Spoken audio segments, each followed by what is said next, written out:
even considering the day that this is still a beautiful day when we consider the outcome of it. But it's nice to be with you here on this Maundy Thursday, and I appreciate you joining me again this week.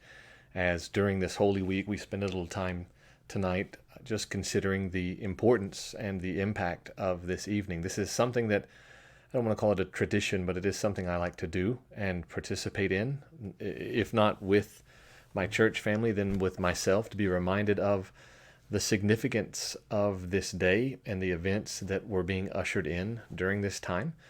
This is the evening, historically, that Jesus washed the disciples' feet. This is the evening that he shared his final Passover meal with them. This is behind me, the Last Supper, the Lord's Supper from Leonardo da Vinci. That's this image, very famous, and this took place on this evening, on Maundy Thursday. Now, tradition is, and First Methodist so beautifully has this for our city every year, they have the cross out on their steps, and it's draped in purple for the season of Lent, but every Maundy Thursday, it should be changed to black because it symbolizes, that's the word I'm going for, it symbolizes the wicked nature with which things took a turn, as they were intended to take in the providence of God. But this image that you see behind me, I know you've seen it before. You may not know who all the cast of characters are and all of that, but if you see Jesus obviously in the middle, and the presumption is this is a painting of at what point he has said that his betrayer is there at the table with him, and you see them all either asking, is it me, or did you hear what he just said? And you see the gentleman to Jesus's this is so complicated, it's very strange, but to Jesus's right, that way, on that side of Jesus, there's someone leaning very far, and an older looking person right beside that. That darker skin painted, I don't know why he chose to paint it that way, but the man's got a green something on. It's hard to see in this painting. If you see a recreation or a more cleaned up image, then you can tell very easily. But that person, I almost pointed at the screen like you could see my finger. That person is actually holding a sack. That's Judas. He's holding the money with which he had betrayed the life of Christ for 30 pieces of silver. Many of you are probably far more familiar with the scripture around this time period and what was taking place. But I do want to spend some time with you just to make sure that we're aware of how important this evening is. Of course, we talk about the Lord's Supper on a regular basis. In fact, we would have been observing it together on Easter. I find that to be very fitting that we participate in that thing he told us not to forget, to not forget what it took to bring about our redemption. And so that's why I want to do this tonight with you, is just to bear witness to the truth of what it meant for Jesus Christ when he was in the Garden of Gethsemane and he was praying, Father, let this cup pass from me. He wasn't praying that because he was a coward. He was praying that because his flesh knew what was coming. He was a product. The physical life of Jesus was a product of his time. He knew what the Roman crucifixion represented. He knew everything in detail that was to come, and the flesh was weak, as Jesus said. And so he asked his Father to let the cup pass, but he prayed something that still, even after all this time, I struggle to wonder if I would be able to pray and mean it the way Jesus meant. I know that I want God's will to be done, but that's as long as I can understand and agree with God's will.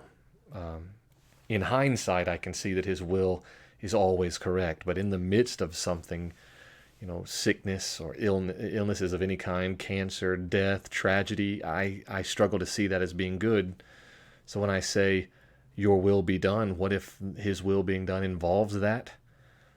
I don't know that I could pray it the same way I know Jesus is, which is in full knowledge of what is coming and saying, nevertheless, not my will, but your will be done. But those moments followed this meal, this experience that Jesus had with the disciples. And so I want to share, I'm not going to bring up a Bible verse. This is really just a time for me to talk, share with you some facts, some information that you may not know, you may not realize. And for me anyway, it gives a realness, a physicality to the crucifixion and the price physically, not just spiritually, that Jesus had to pay for me. So I'm going to actually scoot myself over to the other corner of the screen and just show you some things that you may have never seen before. So if I can do this right, the This is the Garden of Gethsemane. Now, of course, when Jesus was there wouldn't most likely have been these very well laid out paths and the rocky sides, but it was a garden. And these trees that you see in this image, they actually date all the way back to the events of Jesus' life. These trees are that old. And when I look at them, now understand that this was not a holy site to Rome. So by 70 AD, when they are sacking Jerusalem and leveling everything, they don't care what they burn or what they tear up. They're sending a message at that point. So many of these trees may have been destroyed, damaged. But it's also true that one of these trees may have been where the three disciples sat and fell asleep. One of those in that image, maybe. Somewhere else further away in that garden may be where Jesus knelt and where he prayed and cried and asked the Father for his presence. This is the garden there. To see that tree in the middle, say, and think that tree was there. Jesus may have leaned on that tree, or the disciples may have slept at the base of that tree. And I know it looks a little commercialized, and please understand it is today. So some of the buildings you see in the left side, or the fencing along the right, perhaps most likely not there in reality during the day of Jesus. But still, this is the garden. Here's another image, though, from another angle. And you just see the coverage of the plants. And I just think this is where Jesus wept for what was to come. And he was doing that for his Father's glory and for your redemption and mine. And I don't know if you've ever seen that garden, but this evening, Maundy Thursday, the evening of Maundy Thursday, this is where Jesus knelt to pray. This is where he took Peter, James, and John and asked them to stay up with him and pray, because he knew what was about to take place. And he didn't fear so much as his flesh recoiled from what was to come. And so when we think about what was to come, I do like to know and make sure that we understand what it means when the Bible very passively, very quickly at least I'll say, makes a short statement in all of the Gospels that Jesus was scourged. I don't want to give you a blow by blow or a breakdown necessarily of scourging, but I do want to make sure we know that in one word, scourge. What was the point of that? Well, the point of scourging was to bring the crucifixion victim to the point of death so that they would die relatively quickly on the cross. Some people were crucified, just taken, tied up, and left. Others, to make the punishment more violent and to send perhaps a different message. We know historically that Romans would scourge. They would lash people. Now, what you see here is a scourge is an event. I didn't draw this, by the way. Praise God to whoever did. I found it on the internet. But this is a flagrum. Flagrum comes from flagellum, which, if you are a serious student back in the days of biology and all that, you may remember having to learn about those little things you saw in a microscope, and they have little tails that they kind of whip back and forth, and that's how they move. That's flagellum, that thing that whips back and forth. Well, take that into Latin and apply it to this, and it becomes the flagrum. Those are little tails. This is one example of what we know would have been a type of weapon, as it were, that a Roman soldier could put together real quickly to scourge someone. Scourging didn't involve just leather. It didn't involve even wooden rods. It involved some sort of blunt, small object tied into the leather that would increase pain and also increase damage to the body.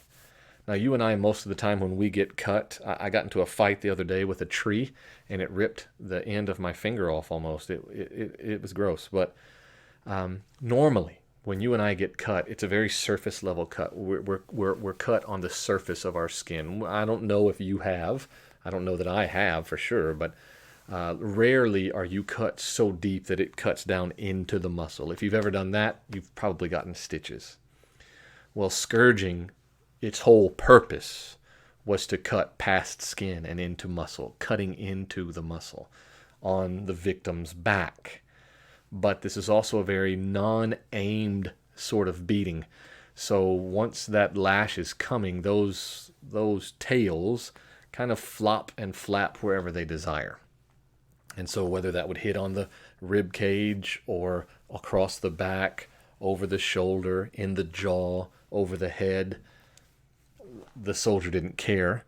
But the recipient of the scourging would definitely feel every blow, as it would even get lodged into their body and have to be jerked away.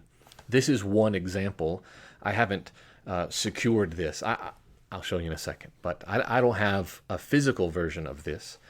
But this is a artist depiction of the flagrum with lead pieces tied on, lead balls strung onto the leather. They would use pieces of bone or shards and spikes that they had, because Rome was at home in Jerusalem and they would have had foundry and things like that. So these were very efficient people.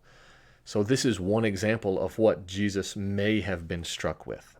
Now we don't know. No one kept these things, because at the time these weren't known and recognized to be relics in the same way we might treat historic things today. They didn't realize any of this. But this is one example. Now I'm going to try this. This is just me now. I'll show you another example. I got to be careful when I show it to you, because it hurts every time I hit myself with it. This is another example, sort of a museum type replica of, let me do that, of a cat of nine tails, another flagrum style.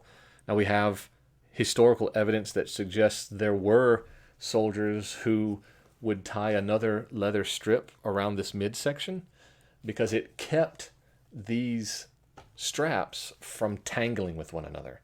So in the other version I had up, the drawing, those, as they lashed and got wet with the victim's blood, that would start to tangle, and the soldier would have to whip it back and then undo it and straighten it out before they lashed again.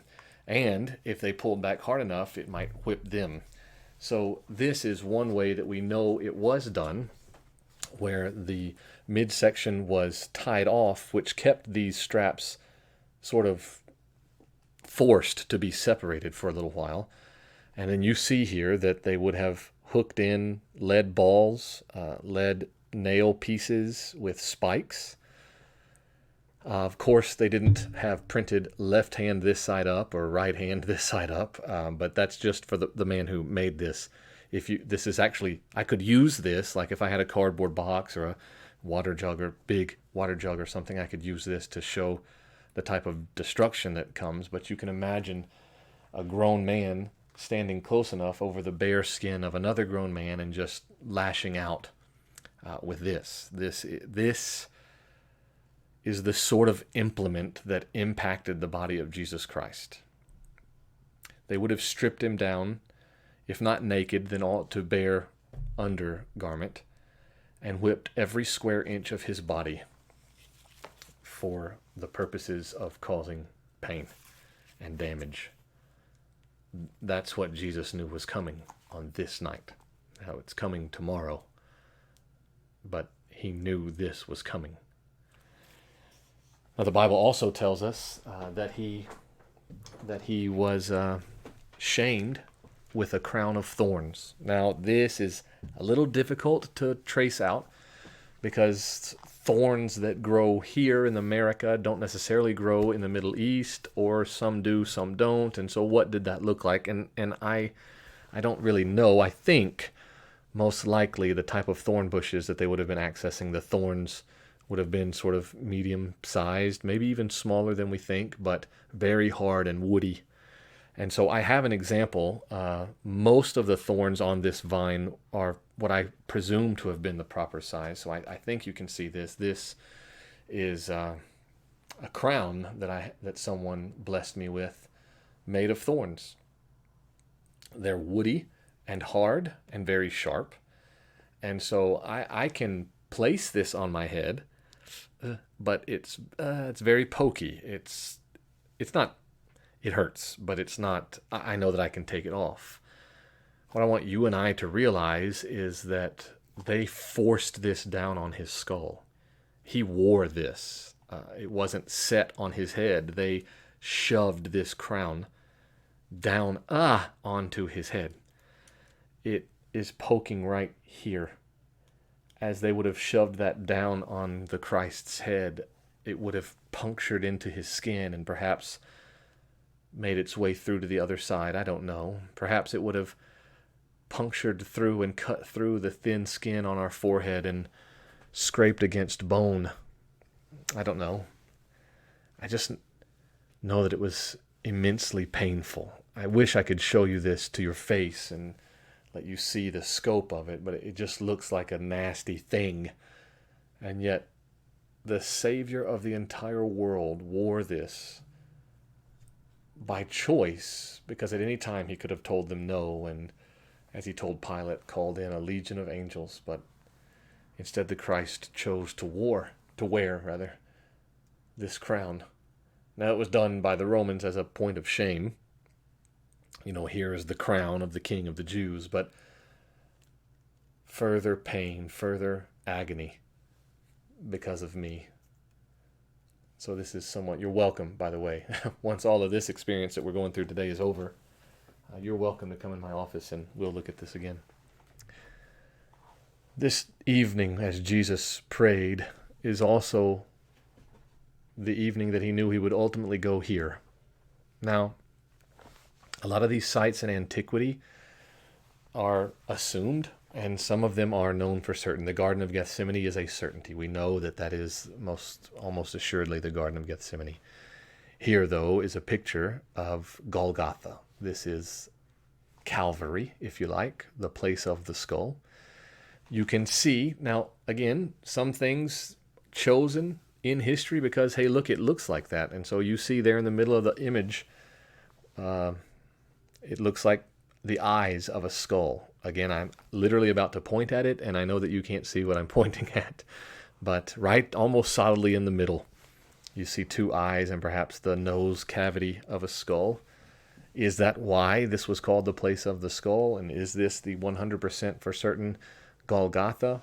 No one can know that, but this is, according to history, where the cross would have been, on the upper part where those trees are, or perhaps a little further back, within view of people down below in the city area, for sure. Jerusalem is behind us. This is where Jesus knew he was headed. And I believe myself that when he says, "Do this in remembrance of me," this is part of the remembering. And I think it's part of what we've forgotten. Because we know it through art, we know it a lot through movies, and some movies, if you've seen The Passion of the Christ, a little more gruesome than others, but some art and some depictions of the cross are different. They're out of respect for the way they're drawn, but they're not historically accurate. So I'll show you that. So here is one example of a painting referencing the crucifixion of Jesus. Now, you'll notice in every one of these a couple of things. One, Jesus' body is blemishless. He has no beating marks. He is not bleeding much at all. That's out of respect for the Christ. That is not accurate. He would have been more accurately described as a hunk of flesh hanging on the cross than a cleanly dressed, bathed man. And he's also covered, again, a respectful thing. Is it possible?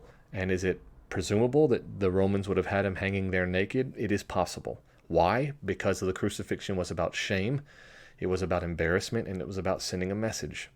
And so it's possible that because the Bible tells us that they stripped his clothes and cast lots for them. So if his clothes are not on him because they're being gambled for, then what is he wearing? Rome didn't care about his decency. They cared about the Jews making sure they understood that this is what happens when you cross a line. But here in this painting, you'll notice a couple. I mean, there are things that you can look at immediately and say, well, that's historically wrong. This painting, by the way, I wrote it down. Where did I write? Here it is. This is called Christ at the Cross by Karl Bloch. One, the part that his hands are nailed to is too small. And when I mean too small, it looks like a 1x6. And The patibulum, and I'll get to that in a second, the part that Jesus carried, we know it was huge and heavy. Thus he was stumbling and falling through the city as he made his way to the crucifixion. So it's a little flimsy wood imagery, but the shape of this cross and the height of it is perhaps quite accurate. Jesus wasn't towering in the sky, as I'll show you in a second, on a cross. The Romans were efficient. He would have had his feet maybe 1-2 feet off the ground, most likely. So that's accurate. Now, there's some parts of the cross that maybe weren't there, and obviously this is a product of its time because these look very European, these people and their colors of their dress. But anyhow, this is one way that artists have rendered the cross, the crucifixion. Here's another. Let me see. I got this one written down. This one is written by or painted by someone named Titan. I think I'm saying this stuff right. And you see, this one is much higher up, very, very high. This is most likely not at all how Jesus would have been crucified. It is much larger across the arm span, but even in the painting, you see that the arm span is actually 2 different pieces, and the stipe, the part in the middle, is the solid piece. Probably not how the cross would have looked. It would have been the patibulum, the part that he had his arms involved with, would have been set on the stipe, most likely. But you see this one is much taller. This is why sometimes when we imagine the cross, we imagine it being a very tall thing, and it most likely wasn't. Here is an even better example of how tall up and spread out the wood is. Most likely not how Rome would have done it because it was inefficient, and you can presume it's very hard to raise up that much wood. Granted, they did want people to see Jesus being crucified along with the other two, but they were doing it on a hill. It was very easy to view. So they had no reason. We don't have any examples of that in history where it would have been this towering cross. You do see the sign in the previous two. All 3 of them have this sign. 2 of them, the INRI, and one of them sort of a document-looking thing. I can actually go back where you have kind of a document. It would have perhaps been like this, not paper, because I don't know, but it had 3 different languages written where it said Jesus of Nazareth, King of the Jews, which is symbolized by those 3 letters because that's Latin, Greek, INRI, Jesus the Nazarite, Rex Judea, the King of the Jews. There are the thieves on either side, and this artwork goes to show us that, again, you see the difference, the way in which Jesus is crucified versus the other 2. They probably would have all been crucified the same. So again, Jesus is clean, not beaten, not harmed. There is blood, you see, on the cross, but anyway, art tells us and communicates this to us. And so when we think about the crucifixion, as awful as it is, when I think of this or see this and it imprints itself, I say, he got crucified. Because look at him, does it look so bad? I mean, he's glowing and he's got great hair, and I see a crown of thorns, but he's not making a painful face. Well, the truth of the crucifixion is that there were one of 4 ways we know that Romans crucified. Now, the one on, I think, your left, the one that's almost right above, this one, that one. That's called a stipe. That middle piece is called a stipe. Okay? It was just a piece of wood, and the hands would have been bound above the head on the top of that, and they would have just been allowed to hang there. We know this isn't the style of crucifixion that Jesus had performed on him because he had the cross piece with his arms involved. It tells us this in the Bible.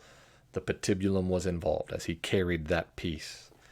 Now you have 2 more, and I'll deal with them in a second, but all the way over to the right, it looks kind of like a Y with a pokey part. That's supposed to symbolize a tree.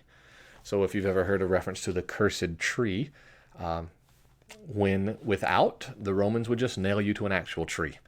And so this is represented there. That would be one type of crucifixion where you were nailed or tied to a tree and allowed to die there. The 2 in the middle are the most and definitely likely examples of Jesus' crucifixion. The one that looks like the letter T is literally called the Tau cross, because the letter T, the Tau, is the shape that it holds. And why the other one is an option is because we know that Pilate had the sign that said Jesus of Nazareth, King of the Jews, at the top of Jesus' head. It was above his head.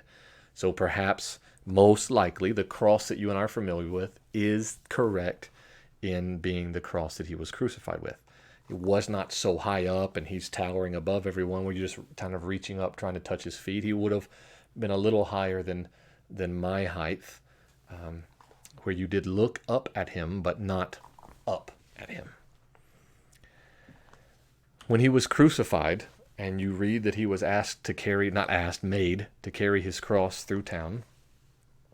Art, movies have depicted this in various ways, that he would have carried the entire thing, drug the entire thing through town, and that is entirely possible. A lot of historical information or references to other times that this would have happened suggest that he most likely would have had the crossbar, what is called in Latin the patibulum, where he had to carry that. And he may have been tied to it, like this little artist's drawing is showing, where he had to drag it, walk with it, fall with it, get up, and somebody had to help him bear that load. I know this isn't like significant as in it matters a great deal, but I want you to know that either way, there was an extremely large piece of wood that Jesus had to carry through the city. He had to carry it down what we call the Via Dolorosa. And then when he got there, they would have nailed him to it. Now, I have a couple of examples of what those may have looked like. I used to, when I was young, people gave the example of it being like a railroad spike. No, it wouldn't have been, because that would have taken too much force to puncture his body. So it would have been a long nail. I hope that's visible. This is about the size of my fingertip to the middle of my palm, if you can see that. It would have had a guard stop here, so that as it went through the hand, there would have been a spot that kept it snug. It's also probable, if they hammered it this far, that hump kept it from pulling out. But this is one example of a nail. This is another, same exact nail, just larger. It's presumed that one would have been for the feet and one perhaps for the hand/wrist. Some discussion about the wrist versus the hand, the Greek word that's used for hands and holes in his hands. That word is possible to be used to reference anywhere from the elbow down. So could it have been from here to here? Well, sort of, yes, but these people know what their hands are. So some people, it's perhaps that they did it at an angle, where it went in through the palm in this nerve cluster and came out the back side of his wrist. I don't know if I'm making that look correct, but like that. The nail, the hole would have been in his hand and then passed through his wrist. It could have been directly through his wrist. It could have been directly through his hand. And they tie him then to the cross to keep him from ripping out. Now, in regards to his feet, let me see, can I bring this back up? There is the saddle, I think is how they say that. I'm not sure. But this part, sometimes we have reference to it being, we don't have any historical evidence, but we have reference in art and writing that they sometimes had this section that their feet would be on that they could use to push up to catch their breath. The way you die from crucifixion is to suffocate, to lose the ability to breathe or shock. And so perhaps that was there on Jesus's cross. The only artifact that we have from crucifixion is a man whose name we know was Johannathan, I think, so like Jonathan. And we know because of we have a bone of his that he was crucified, and whereas most of the time Jesus is, let me bring that up. Most of the time Jesus is painted having his feet laid one over the other. This would be called the straight position. A lot of other times it's sort of side saddle where he's cocked over to one side. But of this man who we have evidence of, they actually took the nail and drove it through his ankle bone into the side of the stipe. So instead, you imagine that it's possible when Jesus was hung there, they put his feet on either side of that upright part, and then nailed his feet in from the side. So I wish I could stand up and show you. This is a lot easier when we're in person. But they would have nailed his feet on either side, sort of his feet straddling the vertical portion, the stipe, and then they nailed in from the sides to hold him there. Irregardless, as Jesus struggled to breathe, the only way he could catch breath, as his diaphragm failed from the weight of his body pushing down, is he would have to push against those nails in his feet to hold himself up to breathe, relieving pressure on his hands, but increasing the pain in his feet. This all happens because of you and me. And when I think about the shame, when I think about what transpired because of me, and then I think how I have the audacity to speak ill against anyone, or to not be forgiving, or to let Maundy Thursday or Good Friday pass me by and not even consider what are these days signifying. When I think about how much there is to know even about his death, that he hung on that cross from 9 a.m. to 3 p.m., and that from 12 p.m. to 3 p.m. it was dark. God covered the sun for 3 hours. When I think about him being there exposed, not just to people that he created, but the elements, his body being flayed open, his wounds oozing and seeping, and I know all of that is disgusting. I know it's almost tasteless to say, but it's true, and it's because of me. And if I'm honest, I let too many days go by without remembering that, and I think this is part of what Jesus means when he says, do this in remembrance. I do. I believe that that's what he means. He started here in this garden. Before that, if I can go back, he started here with his disciples. What I do for you now, you don't yet understand, but you will. And I want you to know, church, that you and I have the privilege of understanding. So I hope that this Maundy Thursday evening, even if it's just now, that this gives you some opportunities to think of the heavy price your salvation wrought on the Savior of mankind. That the Creator of the universe would step from his throne and give his life. Take the life of a man and then give it up so that we could be called sons and daughters of the Most High. And when Paul says, I have been crucified with Christ, it is no simple thing that he means. It's no easy thing that he means.